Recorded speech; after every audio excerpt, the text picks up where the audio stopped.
Hi,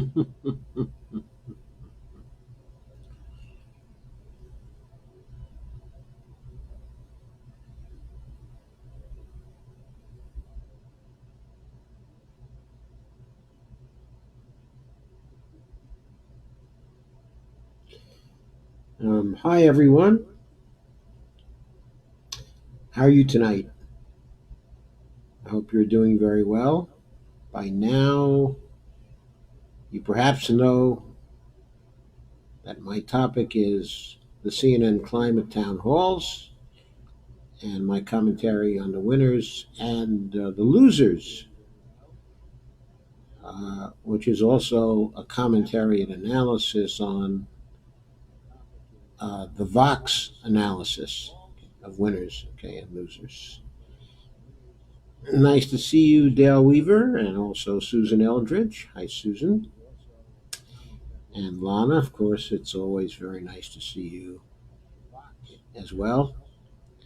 I hope you please share, like, and subscribe this. Hi, Bonnie. It's wonderful to see you. Uh, okay, thanks all for coming. So, it was a marathon. It was 7 hours, running from 5 p.m. Eastern to midnight Eastern. It was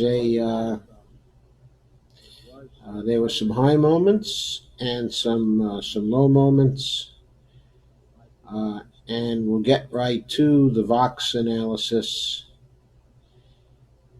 that but try to evaluate what happened and to tell us who the winners and the losers were. Hi, Margaret Shepard. Nice to see you.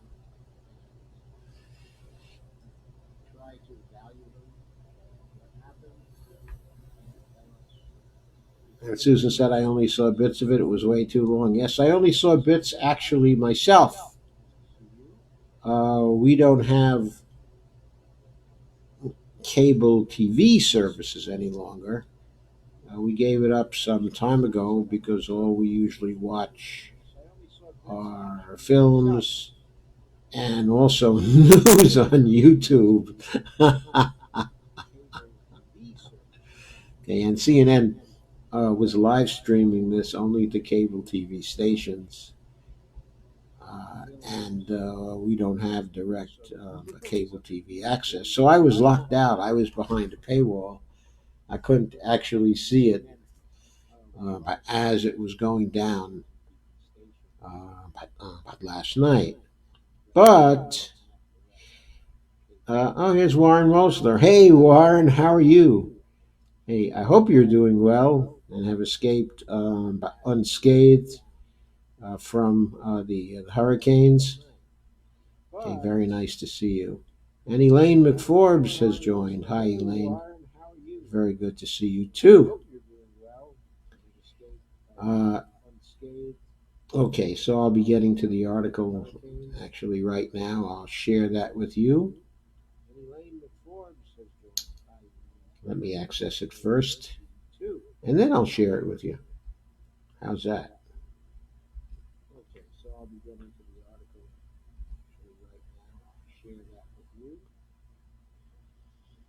Here we go. I should be in your upper right hand corner now.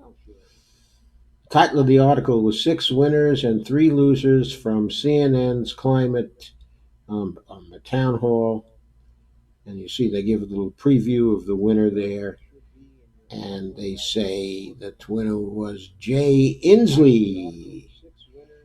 And the authors of the article, okay, Umair, okay, I guess that's Irfan, David Roberts, also Liza Barclay, Ellen Nielsen, and Tara Golshan.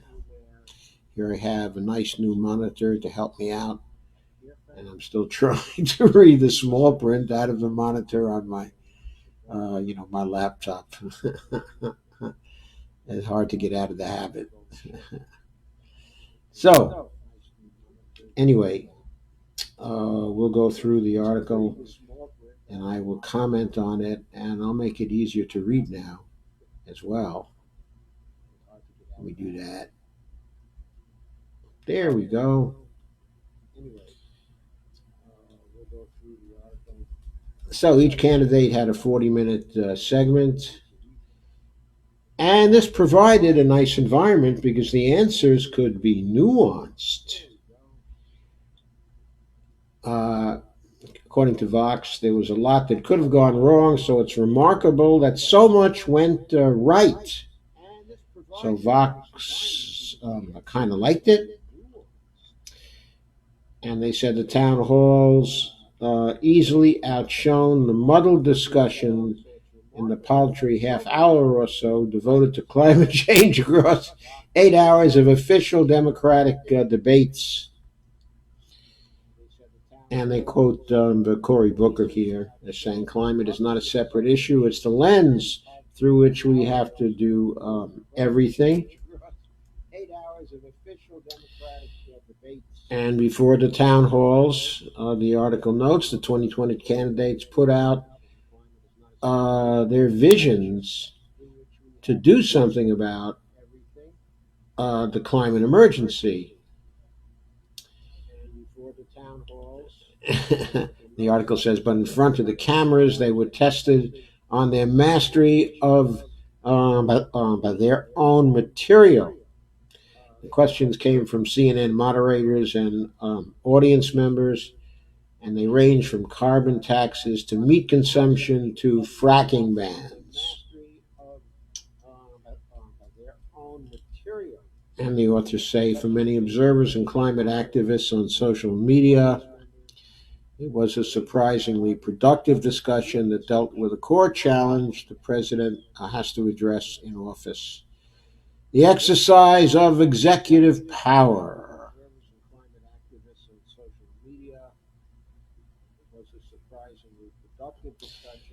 And one by Jesse Jenkins on Twitter said, the questions, especially from the audience, are all substantial and important, far better than almost all asked at the debates so far. Strikes me that if all that is true, that the climate town halls, that one of the losers that would have to be here in the climate town halls was the DNC, which refused to provide a debate that was actually dedicated to the climate emergency. We'll see if they are one of the losers in this article. I know the answer to that question, of course, but I'm not going to tell you right now. It'll be a surprise, I'm sure. Anyway, between the segments, CNN also provided updates on the hurricane, and they say that served as a vivid backdrop for how the effects of warming, like rising sea levels and intense rainfall, are worsening the harm from extreme weather. Throughout the night, candidates were forced past simply reciting vague platitudes, dunking on Donald Trump, and sniping at their opponents.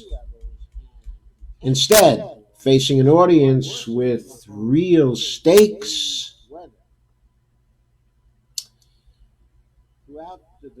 in the fight against climate change, they had to defend their ideas on the merits. Some did so better than others, about what we would expect. And across 7 hours of questioning, we learned about who stands most ready to lead the charge against climate change, but also who is driving the discussion. Here are those who reached high ground and those who are underwater at the end of the long evening. And then they say, winner, Jay Inslee. Gee. Jay Inslee was not one of the people participating in the town hall. But anyway, they say he was a winner anyway, and they gave a good reason for that.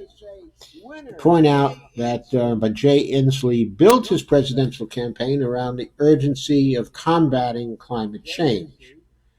Although he wasn't on stage on Wednesday night, he dropped out of the race in August after putting out more than 200 pages of climate change policy, all of it ambitious and detailed. His influence was everywhere. Inslee sat down with Senator Warren in Seattle last week as she was crafting her climate plan. He chatted with former Texas Representative Mr. Beto O'Rourke, former Vice President Joe Biden, and Senators Bernie Sanders, Cory Booker, and Amy Klobuchar. Former Housing Secretary Julian Castro, I should say, has been, quote, looking for me, unquote, Inslee told Vox on Wednesday, but they've not been able to connect as yet. Several candidates said Inslee's platform was the gold standard of climate plans. And, quote, I also want to give a shout out to Governor Jay Inslee, who did a fantastic job of bringing this issue to the forefront of this campaign, unquote, Castro said.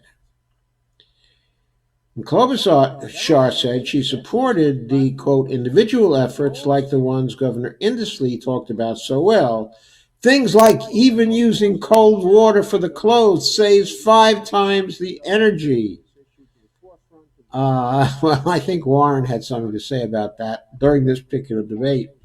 But, quote, I'm going to steal a line from Governor Inslee, Senator Kamala Harris said, quote, Donald Trump said wind turbines cause cancer. And Jay said, no, they don't. They don't cause cancer, they cause jobs, unquote. So Kamala Harris got in a little lick there, courtesy of Jay Inslee. And Warren explained her recently unveiled proposal that adopted one plank of Inslee's 6-plan platform, calling to decarbonize electricity, vehicles, and buildings through higher regulatory standards. Warren's campaign told Vox they continued to look at the rest of Inslee's climate agenda. So basically, Warren is looking to strengthen her position on the climate by copying from Jay Inslee. Before the town hall, Inslee told Vox he would be watching for how candidates talked about the timelines of their plans and how they would get them passed through relatively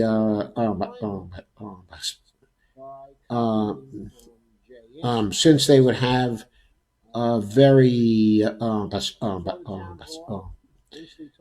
they would likely to have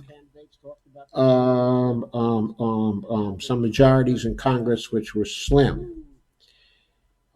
And the Vox article also said he supports getting rid of the filibuster. Jay Inslee does. Few candidates except Sanders, whose Green New Deal proposal is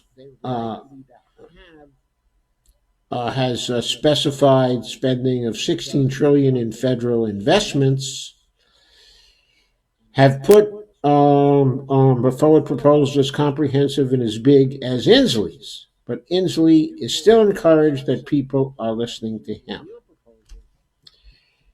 And, quote, I'm honored people have recognized our plan has real substance, unquote, Inslee said to Vox. That part of the evaluation was written by Tara Golshan. Okay, the next winner also did not participate in the debate. That was the Sunrise Movement. And Vox then gave a shout out to the Sunrise Movement and their tenacious form, of activism that helped to develop the Green New Deal and their campaign for a presidential debate on climate change.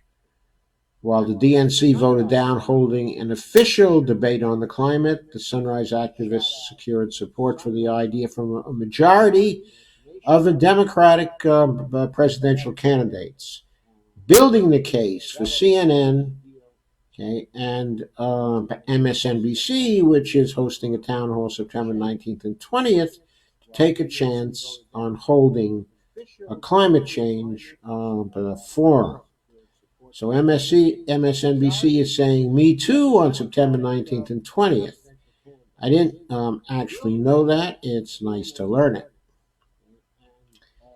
MSNBC, which is hosting a town hall September 19th and 20th. And anyway, the Sunrise Movement got credit from some other people, including Beto O'Rourke, and also he said something to Juliana Rossi de Camargo, an organizer at Sunrise, during the CNN town hall. And the article points out Sunrise is also helping set the goalposts for the candidates on climate policy ambition. Every candidate's agenda was tacitly or overtly measured against Sunrise foundational climate proposal, the Green New Deal, a framework of principles for eliminating the United States' contribution to climate change by the middle of the century. And there's a quote, from Yang. "I love the vision of the Green New Deal. The framers of it have done us all a great service by energizing so many people around the vision." Unquote.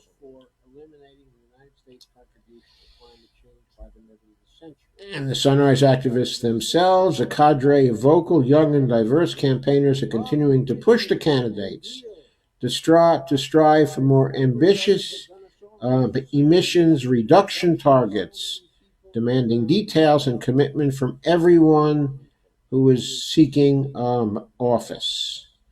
That part was written, by Umair.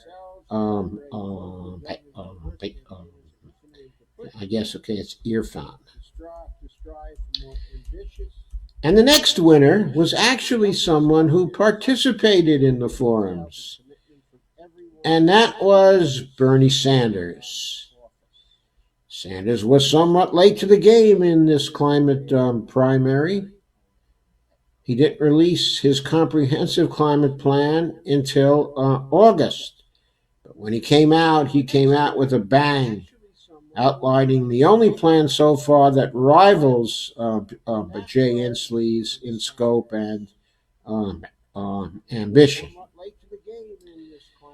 And, they say, it contained a few provisions no other campaign has touched, most notably a plan to semi-nationalize the nation's electric by utilities. The price tag, $16 trillion over 10 years, or an average of $1.6 trillion in spending per year on the climate emergency. By far, the only plan that comes anywhere close to what may be needed to handle the climate emergency, in my view. Now, there are other plans that talk about spending about $10 trillion or so, as we saw last night. But what those plans are about is spending $10 trillion using a combination of private money and public money. Sanders' plan is the only plan that calls for $16 trillion in spending by the government itself. At the forum, Sanders benefited from following Joe Biden who was as rambling and unfocused as he has been this whole campaign season. By contrast, Sanders was sharp and on message, with easy command over the details of his plan. And more intimate setting allowed Sanders moments of quiet reflection, and especially in response to a question about fossil fuel workers, but real emotion. I spent my entire life fighting for workers, said Bernie. Okay, and let me be clear, the coal miners in this country, the men and women who work on the oil rigs, they are not my enemy. My enemy is climate change. Unquote.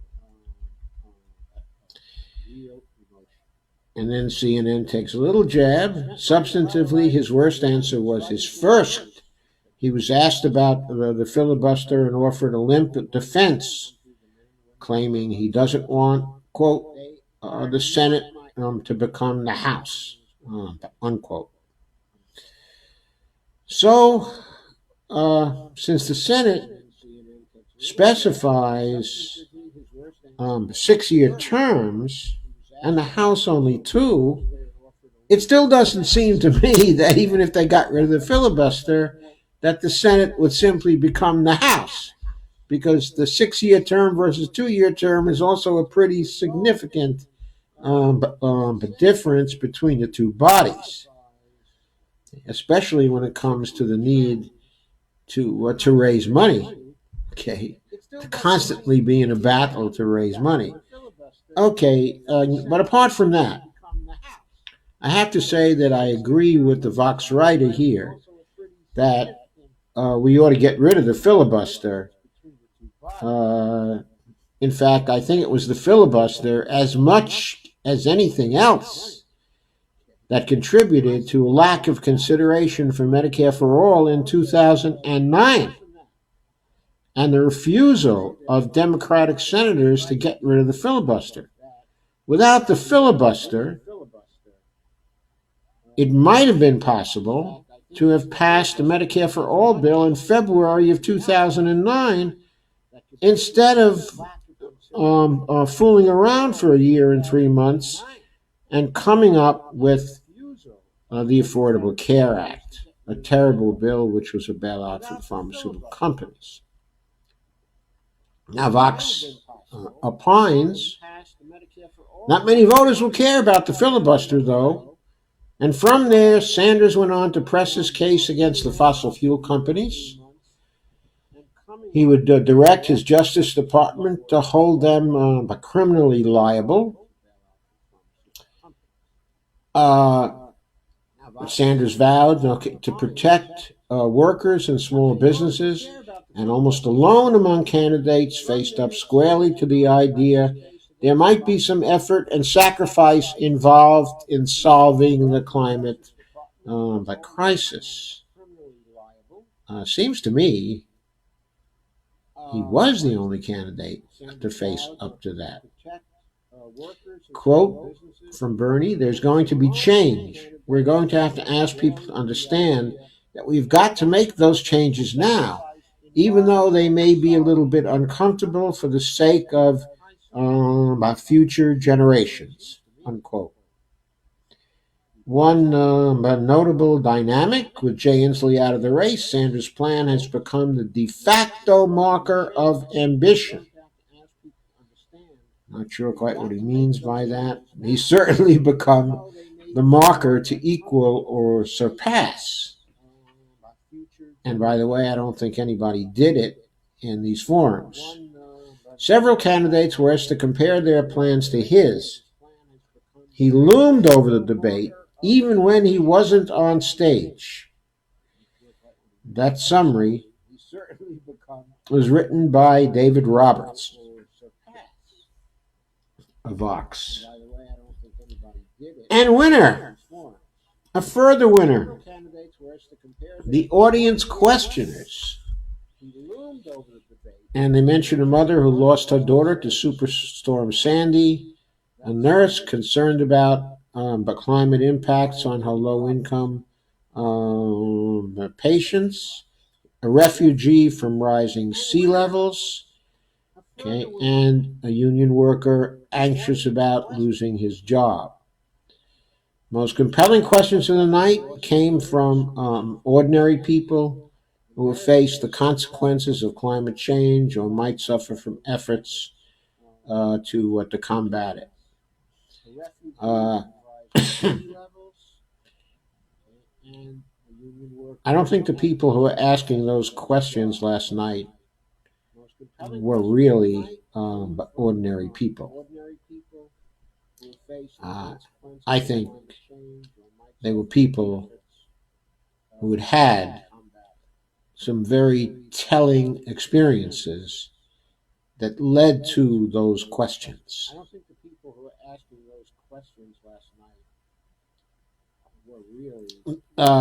Their personal narratives, to go on with the article, added tangible stakes to the often abstract discussions about climate policy. And looking straight at the candidates, they leveled tough, specific questions that were difficult uh, to dodge. Oh, you know what was interesting about the forums here? It was not so okay in many of the other debates. Evidently, Bernie wasn't asked a question about how he was going to pay for it. Or maybe he was, and the summary simply missed it, and I missed it, Kay, as well. I saw part of the Bernie clips, the ones that were shown, okay, by CNN. I did not notice the how you going to pay for it question. So maybe Bernie has gotten people to be very afraid of asking him the how you're going to pay for it question, because he always seems to come out better in those kinds of exchanges. Even though the only thing he's really saying is that he would be taxing, and these are investments that are going to pay for themselves. Anyway, quote, my husband and I own our one and only 2,000 square foot house, which is in the 500-year floodplain, said retired middle school teacher Emily Wilkins to former HUD Secretary Julian Castro. We are required to carry FEMA flood insurance, but it rises in cost 18% every year. We may lose our house at some point when we can no longer afford the insurance. What proposals of yours would help us stay in our home? Unquote. And there's another quote from LGBTQ rights activist Carson Batuller, who pressed by Senator Kamala Harris on how she would address the impacts of climate change, by climate change on the people who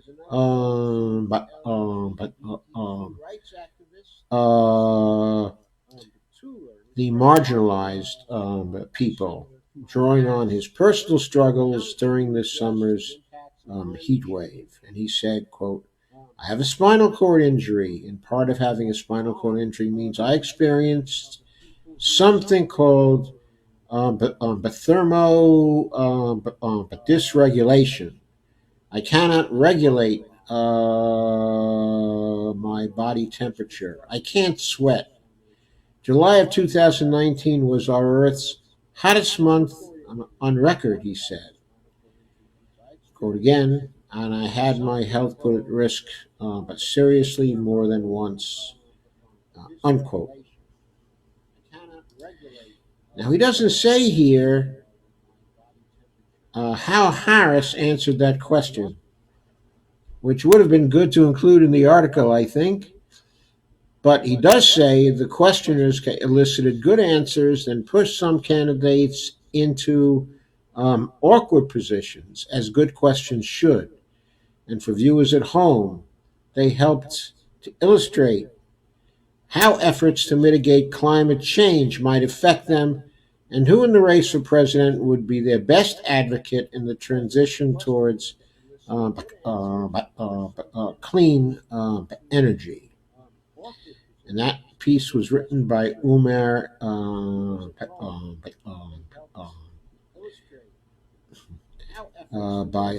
Umar by Irfan.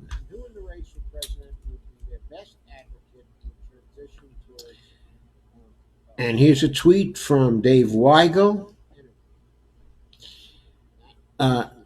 This is why, though the ratings are not going to match a debate, the town halls are better for climate activists. Instead of show of hands, ban hamburgers, question mark, unquote, you get openings for longer answers. And so Dave Weigel, who I think still writes for the Washington Post, tweeted that. Sorry.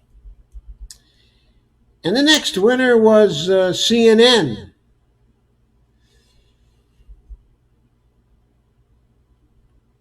And the piece on CNN starts off, let's face it, the two CNN moderators, Wolf Blitzer and Aaron by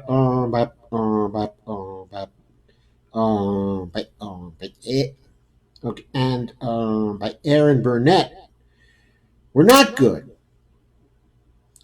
Wolf Blitzer's idea of a tough question was to push Andrew Yang on whether, quote, all Americans are going to have to drive electric cars, unquote.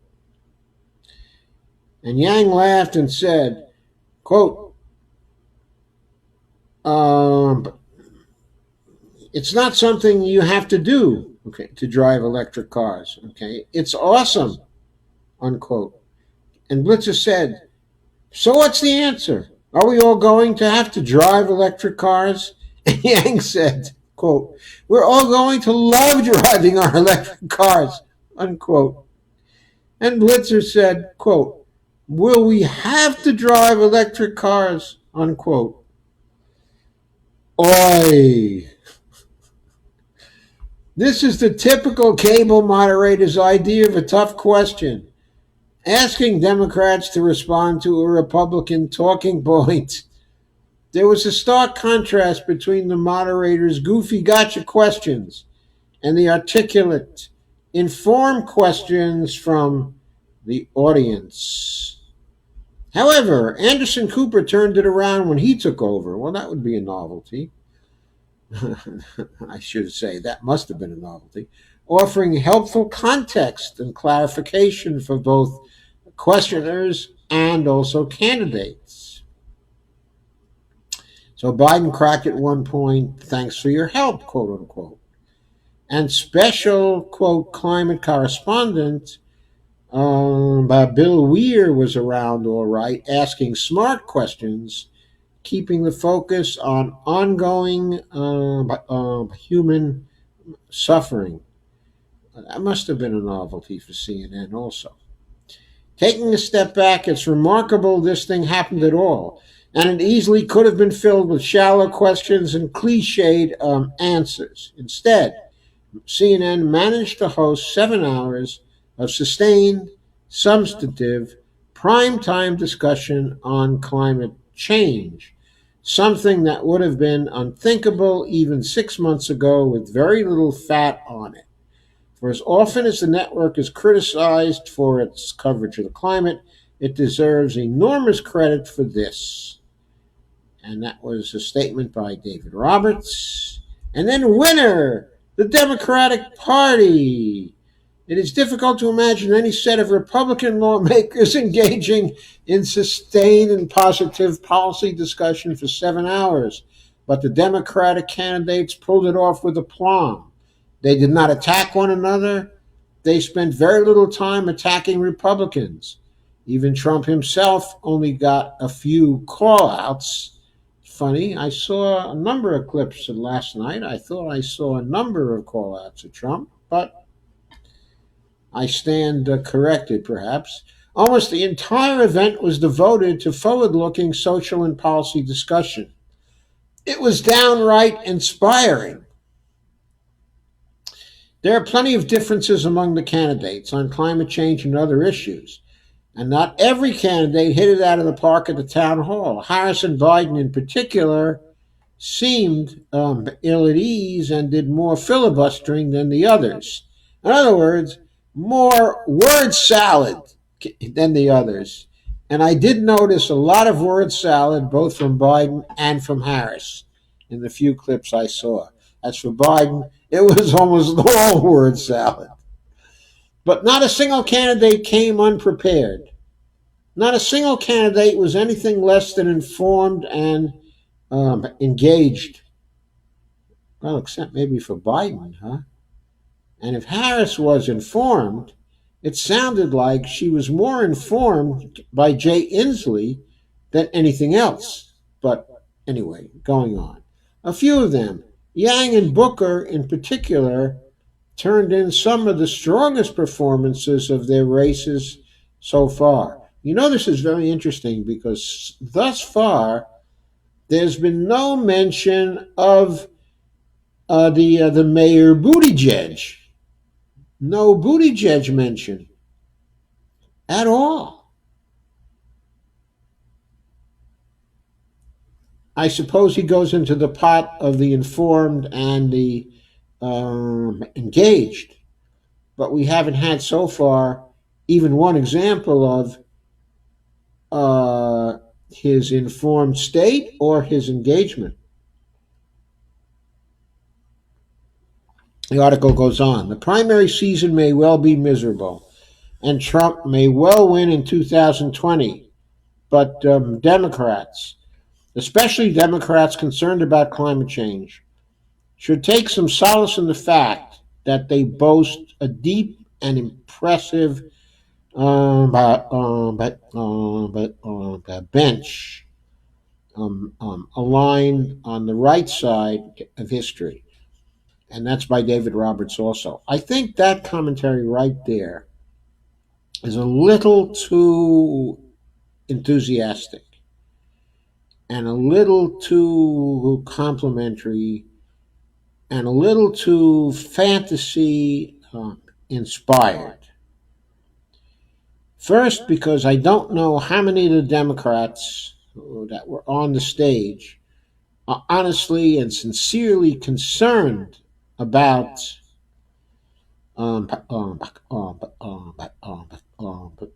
climate change or uh, the specific emergency state that we seem to be in at this point, and I don't know how many of them are strongly enough committed to push the political system, which is what we need right now. Cory Booker seems to be quite serious about this, but he, of course, is beholden to large donors. And also, Yang seems to be very concerned about it, but he also seems to be very neoliberal in his approach to the whole thing and doesn't seem to have a clue about how to manage the public financing aspect of this. Okay, as for the others, I had a very strong impression that they were Me Tooing either Sanders or Jay Inslee, with the possible exception of Senator Warren, who probably is honestly concerned. But whether she's concerned enough to actually revolutionize the political system, I don't know. That takes a different kind of commitment. I agree with Bernie Sanders that we need transformational change. I don't think a strictly regulatory approach or a predominantly regulatory approach is going to get us out of the climate emergency that we are in right now. We need a government that will give us programs that are positive motivators of change. And I really don't see people promising that at the scale that is necessary, other than Bernie Sanders. So I don't think the bench is very deep at all here. Okay, I really don't. I think a number of people who are still in the race and who are in these forums, okay, are people who hardly disagree with each other in their approach to things. Harris and Biden, but also Beto, but okay, and as well with respect to Buttigieg, I don't see a hair's breadth between he and Harris, okay, except for their gender and skin color. But their approach to government seems to me to be very, very similar.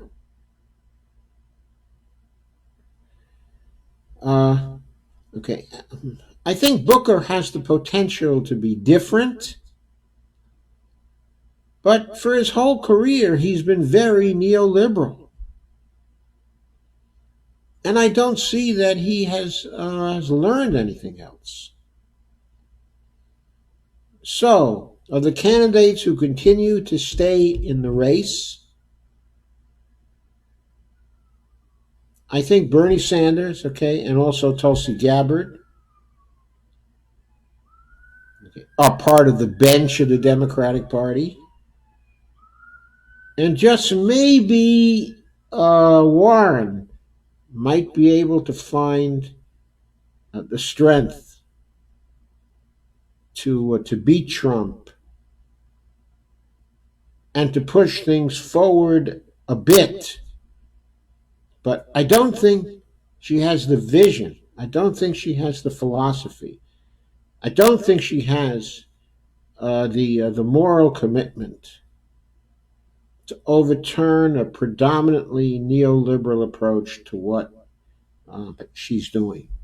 I think in various ways she has proved that, okay, again and again. Going further, though, with respect to one other point on the Democratic Party being the winner. I think this is very slippery to say.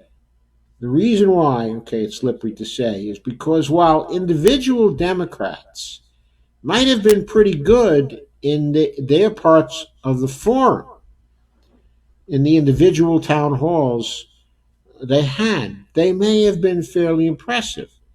Like Cory Booker was fairly impressive. Yang was fairly impressive. Castro, okay, was fairly impressive, okay, in certain ways. How can you say the Democratic Party was a winner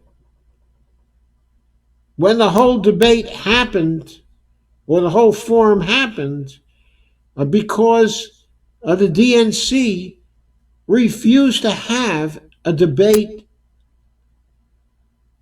that was solely dedicated to the climate emergency? I mean, the DNC is the central authority in the Democratic Party right now. And they disgraced that party by not sponsoring a debate. And they're still in disgrace. And how can you neglect to mention that if you're going to talk about institutions and people that were winners outside of the people that were actually in the forums? Anyway, let's get on to the losers. Okay, and remember, there were 6 winners and 3 losers, okay, according to them. So we got only three losers to go through. The first loser, according to Vox, was Joe Biden's. His big moment at the CNN town hall was not one he was hoping for. He was called out for planning to attend a Thursday campaign fundraiser co-hosted by Andrew Goldman, who helped found the natural gas company Western LNG, which has got a huge project in the BC region, okay, of Canada. He's developing an offshore platform to get some natural gas so that can be burned.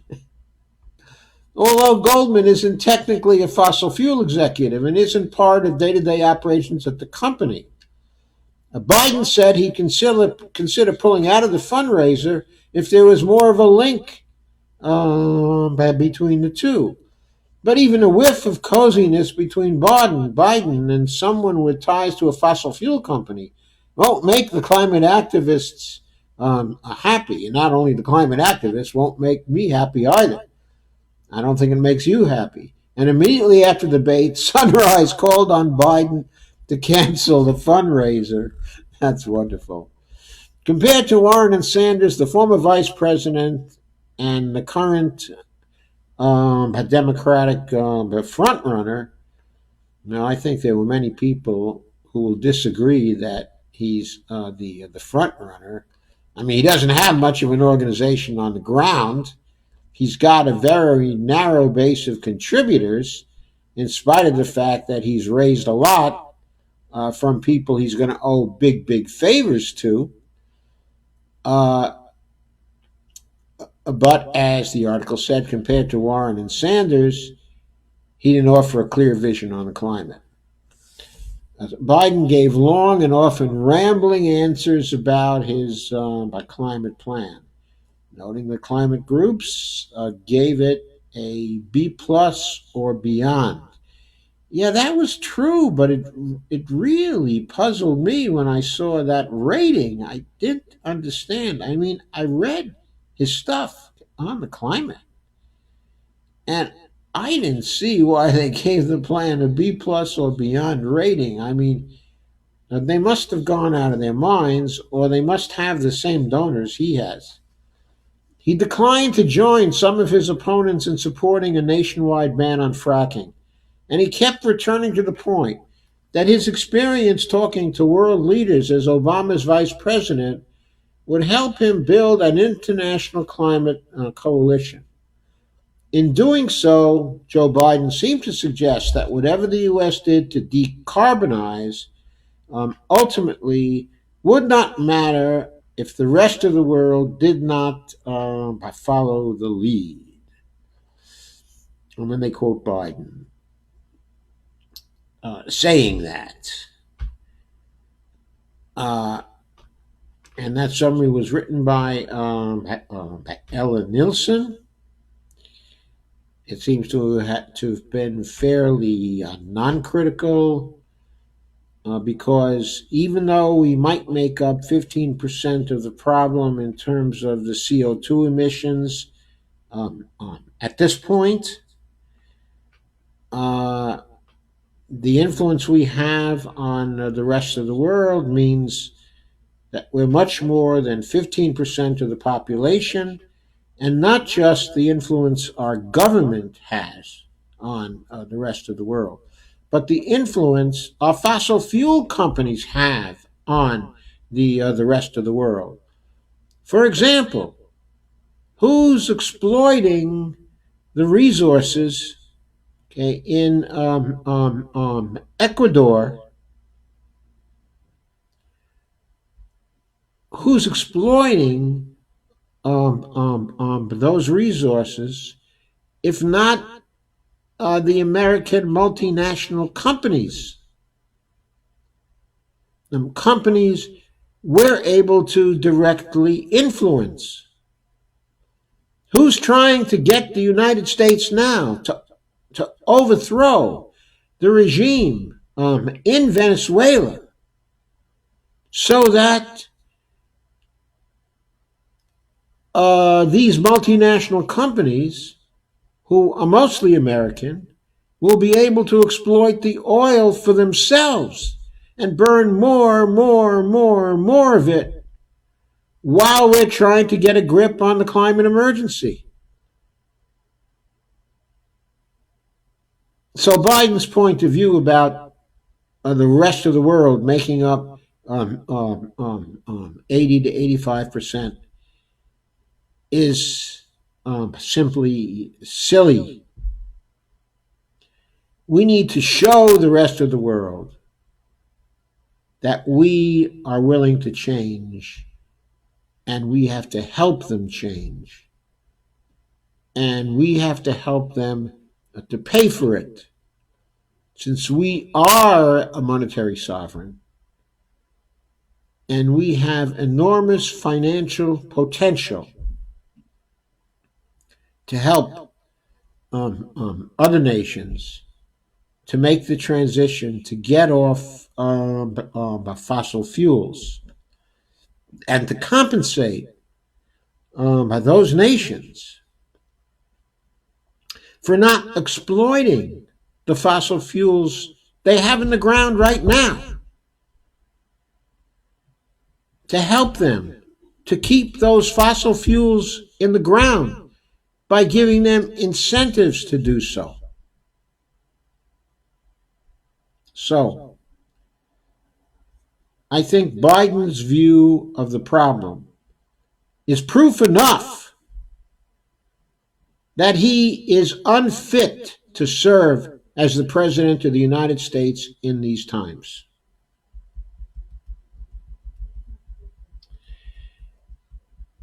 The second loser is the oil and gas companies. And Vox says the CNN climate town hall once again showed just how much the Overton window has moved with Democrats on climate change. Obama openly boasted about increasing the U.S. fossil fuel production, fossil fuel exports, and low gasoline prices. Climate change barely came up at all in the 2016 presidential race. Now Democrats are describing all kinds of ways they will hold the fossil fuel industry accountable for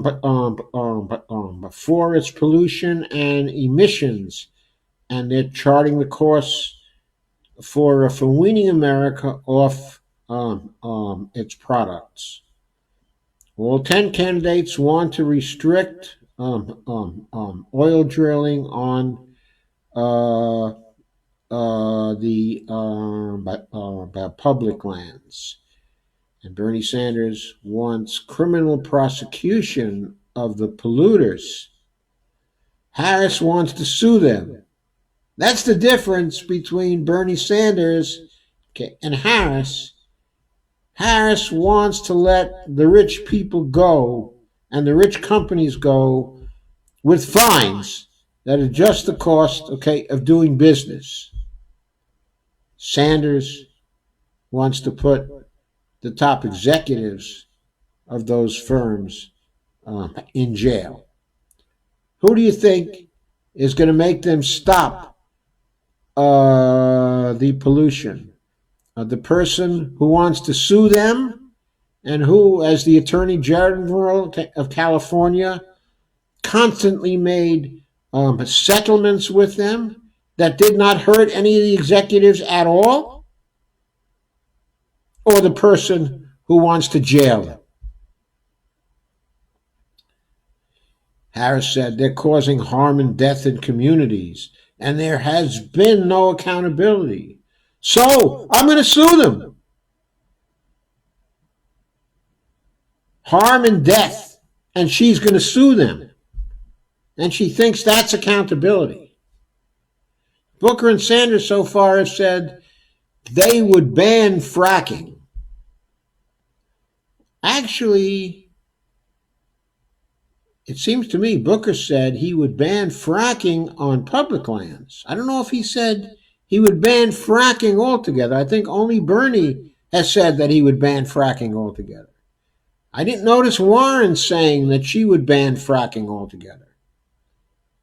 What's she going to do about the fracking and the pipelines that are going through Indian land? Huh? What's she going to do about that? Castro described the inevitable end of natural gas. Quote, almost a decade ago, we'd been saying that natural gas was a bridge fuel. And he says, we're coming to the end of the bridge. My plan calls for moving towards clean, renewable, zero emission energy in the years to come. And by the way, I noticed in going over the plans, there's a little bit of ambiguity when it comes to ending emissions. It seems to me that all people are saying they would go to zero emissions from carbon, and they give actually various years for this. But it's not clear whether most of the candidates are talking about actually net zero carbon emissions. The only person who's made it clear that when he says zero carbon emissions, he means zero carbon emissions is actually Bernie Sanders. But I think Bernie's going to get to net zero by about 2030. And that 2050 figure is the figure for the time when no more fossil fuels at all will be burned in the United States. And Bernie said, quote, what goes on right now is we are giving the fossil fuel industry approximately $400 billion every single year in subsidies and tax breaks. Yang and Warren highlighted just how the industry has distracted but also manipulated the public on climate change. Yang described how he intends to reduce the industry's influence in politics. Quote, you know how they've been spending some of their money, their billions of dollars in profits, unquote, he said. Quote again, on a misinformation campaign to the American people, and they've taken our legislature hostage. They have the fossil fuel lobbying industry that's in the tens of millions but per year, unquote. So the question is, what will he do? How does he intend to reduce the influence in politics? And that goes for all of them. What are they going to do? Are they going to pass a constitutional amendment? Do they know how many years that's going to take? How will they stop them from making campaign contributions without a constitutional amendment?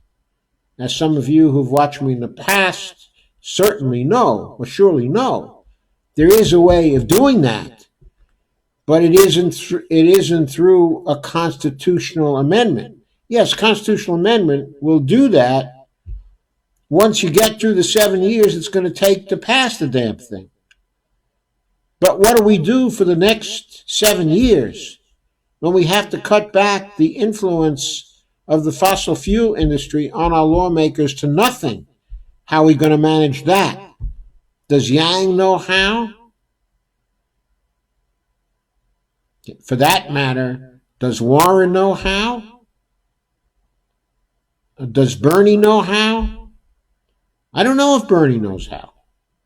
He may know. Someone may have told him.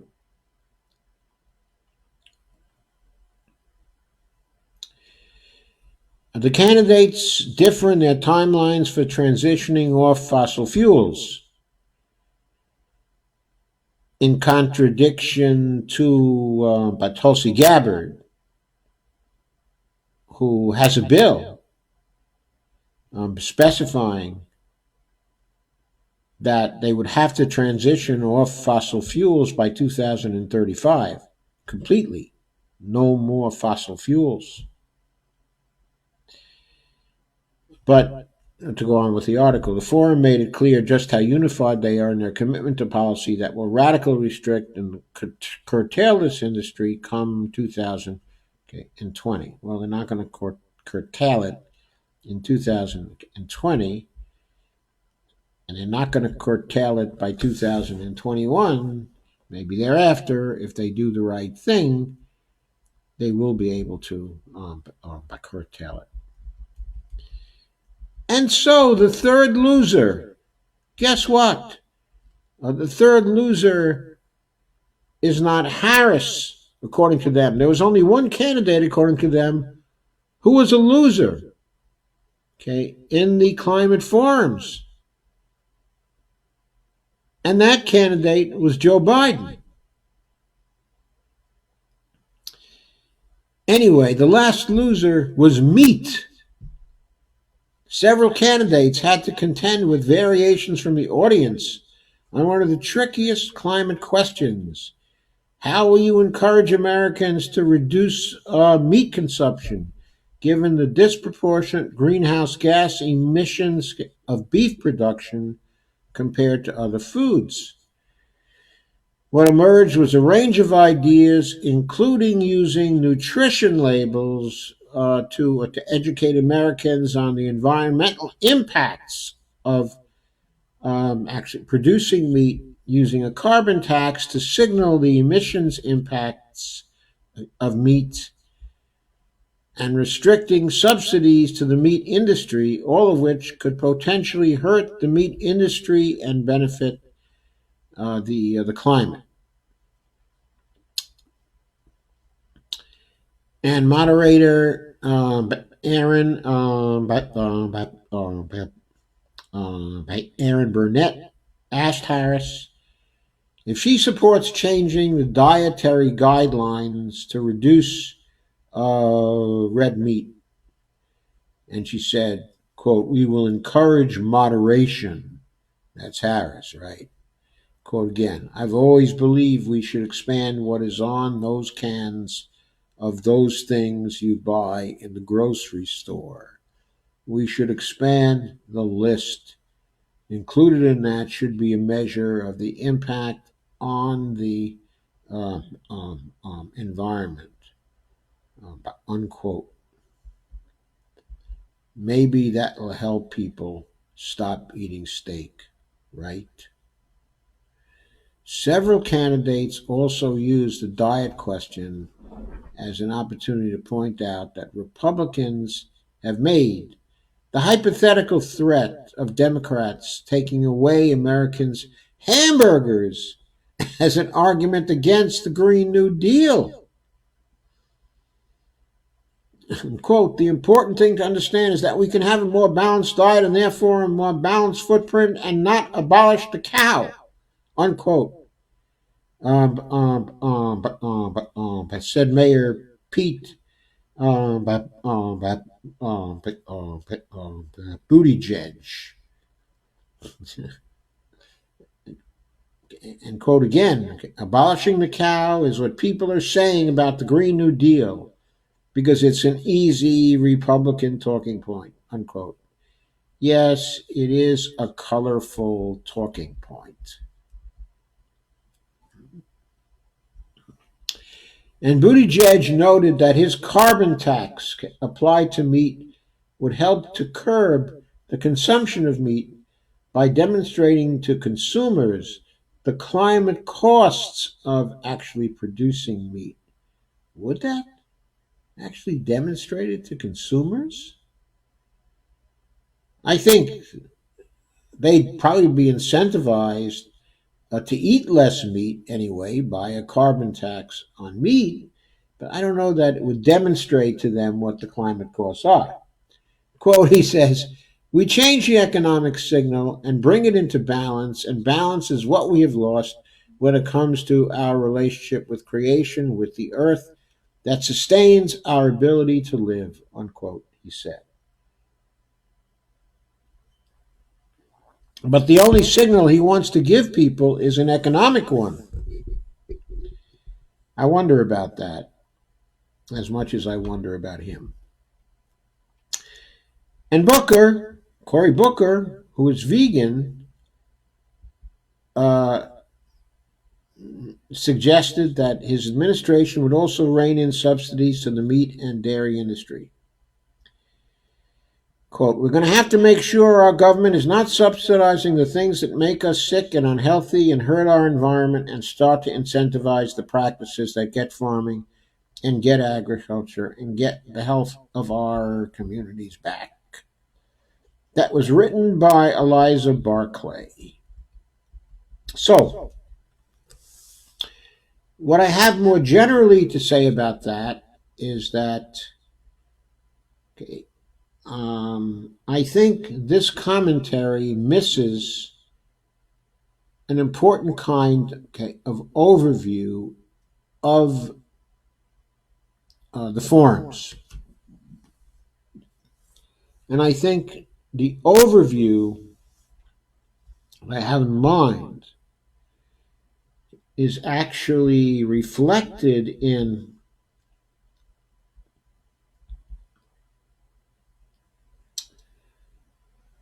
the distinction among the candidates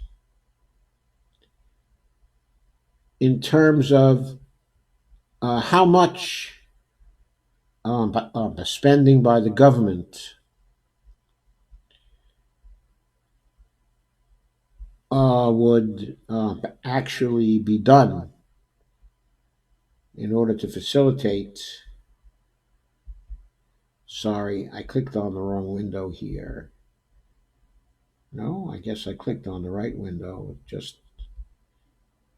has to come alive here. Okay, so how much people want to spend over 10 years on the climate emergency is a very critical demarcation, okay, among the candidates. I don't think that Vox has put it in those terms, but to some degree, the magnitude of the federal effort to move us towards actually solving the climate emergency does have something to do with the amount of spending foreshadowed in their plans, the amount of spending they are calling for. I think that people have a very high opinion of Warren and her climate, her plan for the climate, which owes much to Jay Inslee. But at the same time, she has called for federal spending of only $3 trillion over, okay, a 10-year period. Now that's a pittance. It's only $300 billion per year. Even if it were completely deficit spent, it wouldn't create, okay, it would not even begin to create, okay, enough of a deficit to compensate for the deficit the federal government would have to reach a full employment budget.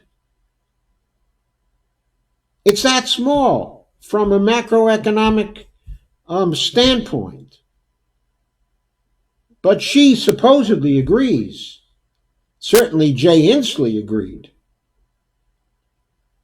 And some of the other candidates are giving lip service to the idea that the climate crisis, okay, and the Green New Deal has to be an effort that will rival our World War II effort in terms of commitment by the federal government. Now, there's a disconnect between pronouncements like that and cost estimates by the federal government. I know that Warren has said, she remarked in other contexts, that it's not so much the money you spend, it also has to do with what your goals are and what you're trying to implement. Some spending is just smarter and cheaper than other spending. She was basically saying, I've got a smart plan for the climate. She was basically saying, so I have to spend only $3 trillion over 10 years. I don't have to spend $16 trillion over 10 years. Okay? So that's what she's saying. But the implication of that is that Bernie's $16 trillion cost estimate of what it's going to cost doesn't come from smart spending.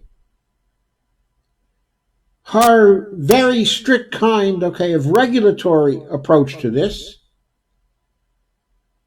which is the main feature of her climate plan, that she's going to regulate, that she's going to incentivize, that she's going to prohibit. These kinds of things are also part of Sanders' climate plan. But there is a division, between candidates who want to follow a regulatory approach alone, and other candidates who want to follow a regulatory approach and an economic transformation approach.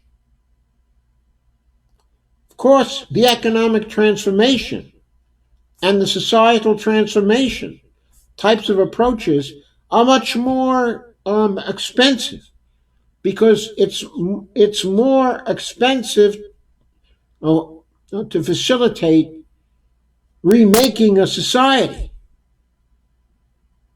But I submit, that's the only thing that's going to work to end the climate emergency. And it's the only thing that's going to work as a model for the rest of the world to help to end the global climate emergency. It's the only thing that's going to do it. Not just a regulatory approach, but a social and political transformation approach for the public purpose. That's the only thing that's going to work.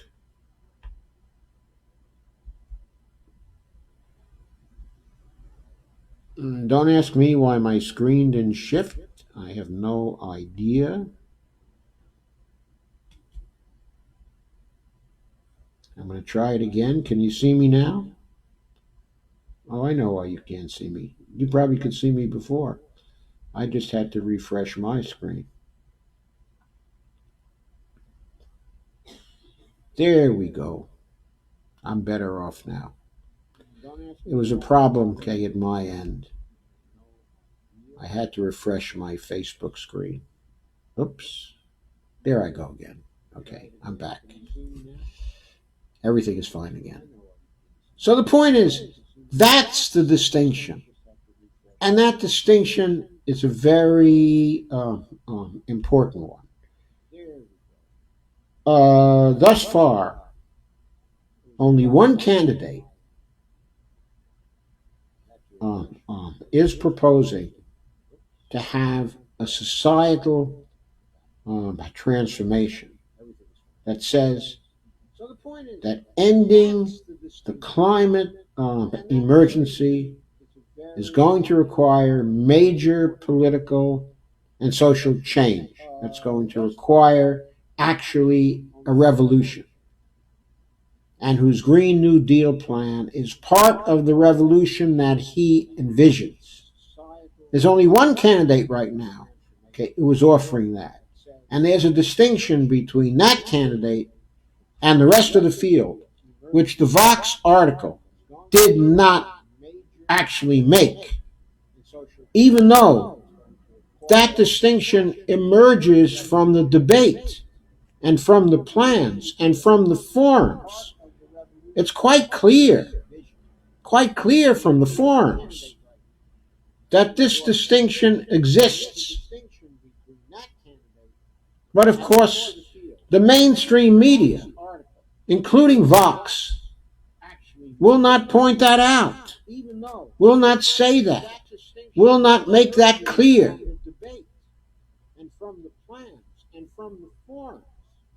Will not help the revolution to come our way. So we have to point that out. We have to do it ourselves. We have to begin to say to people, look, the only candidate who's really serious enough about this to propose a revolution and to plan to implement the revolution is Bernie Sanders. The other candidates may be running on doing something serious about the climate change problem that we have, and they may not be serious. But even granting that one or more of them is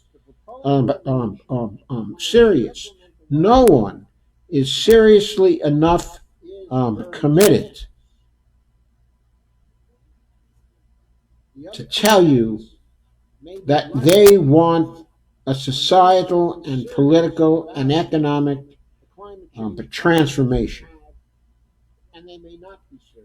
The only person who's telling you that is Bernie Sanders. So, please share, like, and subscribe this video. Please become a patron at www.patreon.com/Joe_Firestone.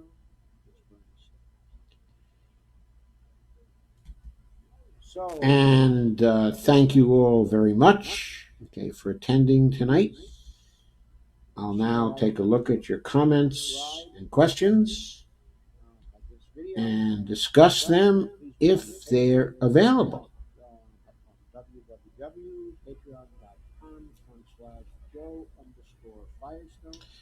Solana asked me what our topic was tonight. Of course, I told her. Susan said she saw only bits of it. And Margot said, hi, Dr. Joe and everyone. Dale said he skipped the whole spectacle. Susan said, I did get to see most of Bernie's portion. Why does he not want to get rid of the filibuster?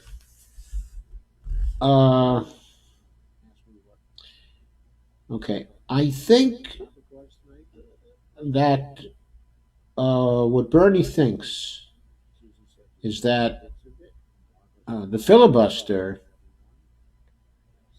okay, is a good tool for senators, okay, who are in the minority to call attention to issues that the mainstream types of politicians are trying to hide, that they're not willing to call attention to. Now, what's obscured in this is that no one has really specifically gotten into a discussion with Bernie about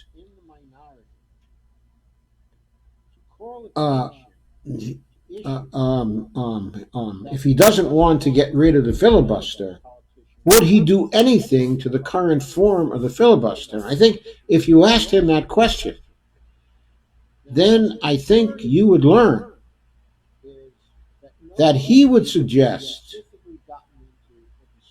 he would propose, and he, as president, would see to it that even if the Senate kept a modified form of the filibuster, it would be a type of filibuster that was not capable of actually blocking legislation or stopping bills, okay, from getting to the floor. It would be a filibuster where the senators automatically had a specified amount of time to debate. But I think there would be limits on debate, and we would not have the present situation in which we have a senator who can filibuster without actually going to the floor and filibustering. The way the filibuster works right now is if someone happens to disagree with the bill and registers just a disagreement with that bill, okay, then the majority can use that as an excuse not to bring the bill to a floor for the vote. The old fashioned style, okay, of filibuster that existed in the 30s, the 40s, the 50s, the 60s, okay, and right up to the middle of the 70s, that required senators to go down to the Senate floor and to hold the floor for days if necessary, wearing diapers if necessary, to stop a vote. They had to work to stop a vote. And usually they had to work so hard that when the country at large really wanted something, they didn't have the power to block a vote or to stop a vote. They had the power to delay it. They had the power to make their case to the country. But they didn't have the power to bring things to a complete a standstill.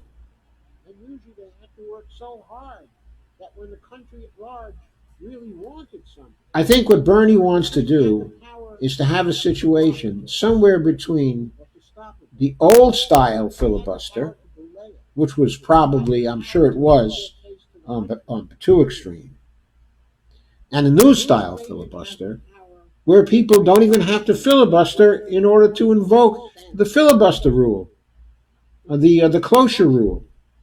All they have to do is say they disagree with something. Okay, and if one senator says he or she disagrees with something, then that invokes the cloture rule, and a vote will not be held unless if there are not 60 senators who favor a vote and who favor passage. Okay, so I'm pretty sure Bernie wants to get rid, okay, of that. I'm pretty sure he would modify the filibuster there. He would probably take down, okay, the number of votes, okay, that are required, perhaps to 55. He would probably also require that somebody who wants to filibuster, okay, to invoke the need for a cloture vote, would actually have to go down to the Senate floor and make their case to the country. I think he would want to see that kind of change. So I don't believe he supports or would prevent a change to the current rules on the filibuster. Okay. I just think he doesn't want to remove the filibuster completely, simply because he wants to have a process where people who are in the minority on some issue, like let's say war or peace, would be able to get up on the floor of the Senate and make their case to the country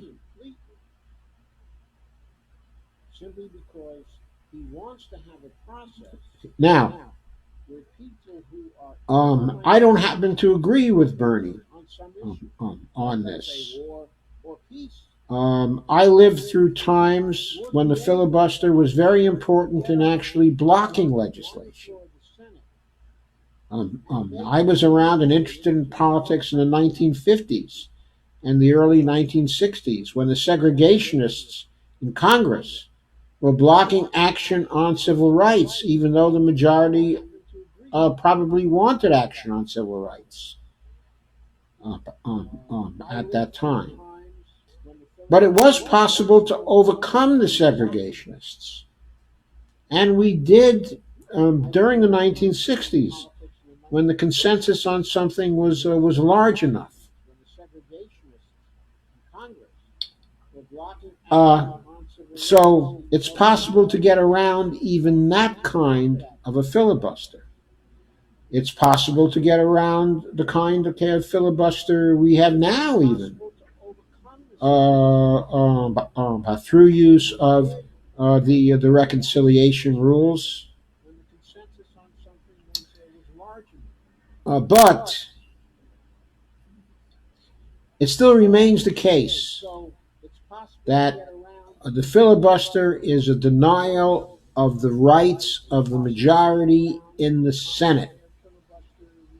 When the Constitution was written,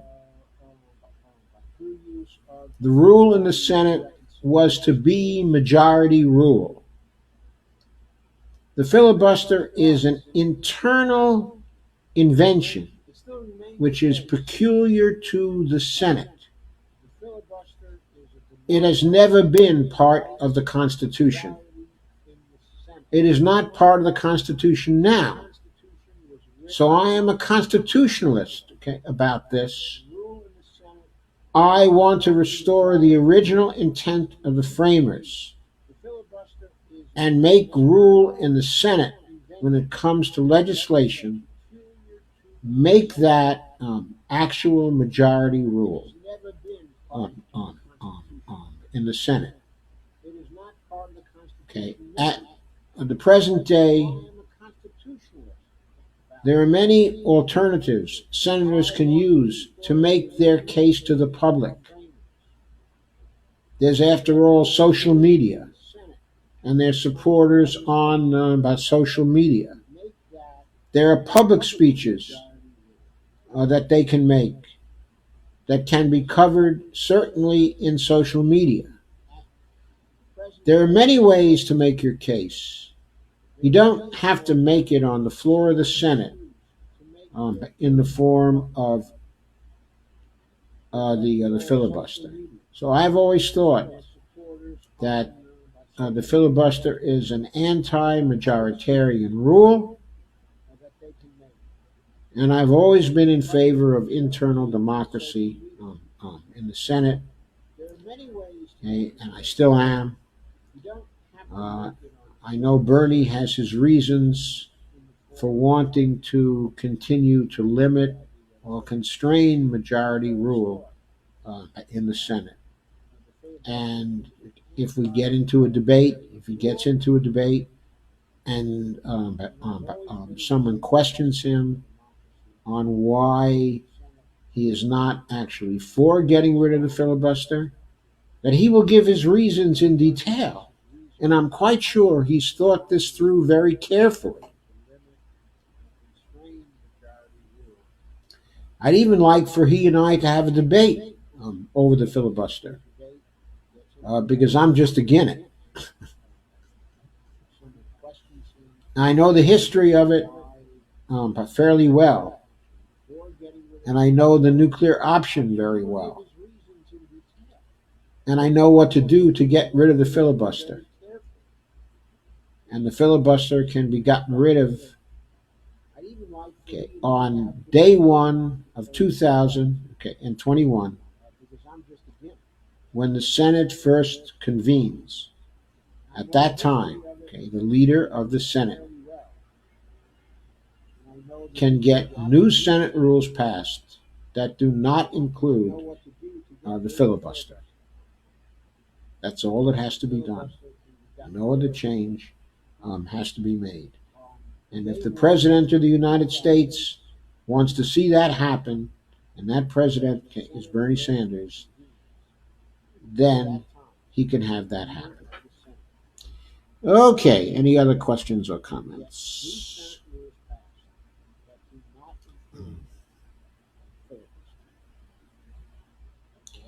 Elaine says not to be here. Russell says calling it a night.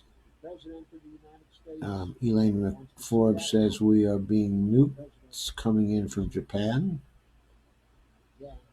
Sorry, Elaine. What specifically is coming in from Japan?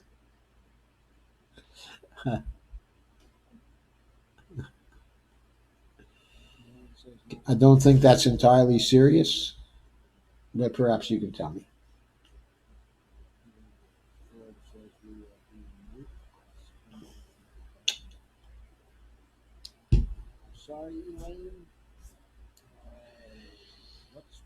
Okay, then I think I'm going to call it a night, and I thank you again for coming. Uh, I'll be here again on Saturday night, but tomorrow I'll be off. By saying my goodbye to my daughter Devora, who will be leaving to go back to the City of Angels. Okay, then I think I'm going to call it a night. I thank you again for coming. I'll be here again on Saturday. And so I'll see you again on Saturday night, when I believe I will finally get to the secret, the 5,000-year-old secret to financial sustainability or to fiscal sustainability, or whatever it is. Let's see. The title is The Key to a Sustainable Economy is 5,000 years old. So I'll see you again on Saturday night. So I'll cover that. And believe me, it's going to be fascinating. So thanks again for coming. And I'll be ending the stream now.